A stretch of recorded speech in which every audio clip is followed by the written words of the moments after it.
Hi everyone, welcome back to your channel.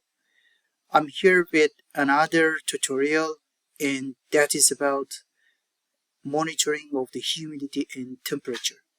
So for this target, I'm using ESP32 for the microchip and controller, and the most common sensor, which is DHT11, one of the sensor for temperature and humidity. It will capture the data sent to ESP32 and we will monitor all this information in mobile app. So if you are interested in this project, in this topic, please stay with me until end. Let's get started. Okay, yes. Before we jump to the topic, I want just to explain that what would you see. The first, I will explain about the diagramming and how you can connect these two components together, and then we will have the one demonstration for the real scenario, how it's connected, and also that for APP part. And after that, we will have the session for coding of the ESP32 and coding part of the mobile app. Okay, let's jump to the topic.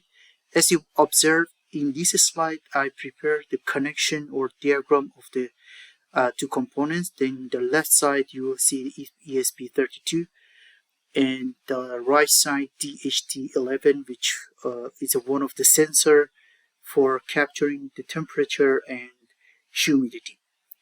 So DHT11 have the three actually pins. One is G and D, the middle one is VCC, and there is another pin for signal.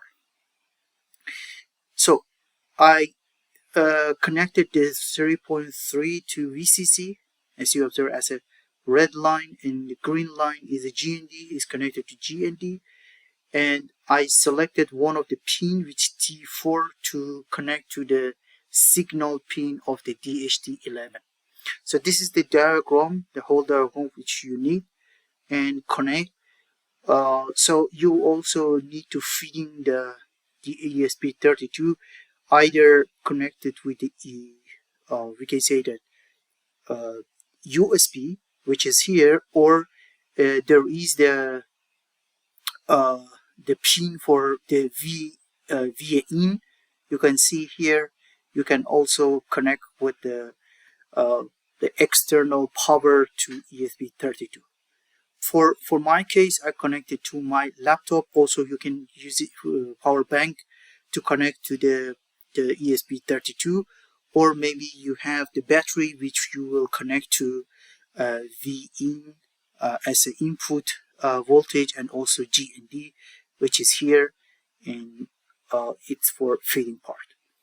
So let's jump to the one demonstration for connection in my setup, and then we will have another a demonstration in mobile app how it will work.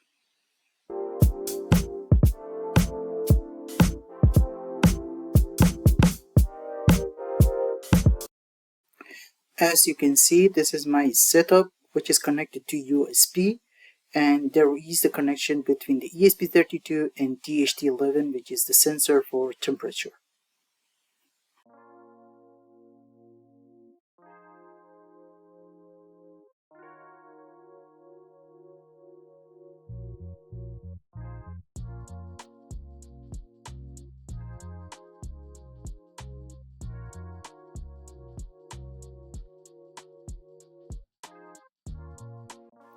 Okay, thank you so much for watching this tutorial, and if you think this tutorial was helpful, please don't forget to like button, and if you didn't subscribe, please do subscribe. Please stay tuned. I will upload more details about this tutorial and you will understand how you can write the coding for ESP32 and also for mobile app. Thank you again and see you next one.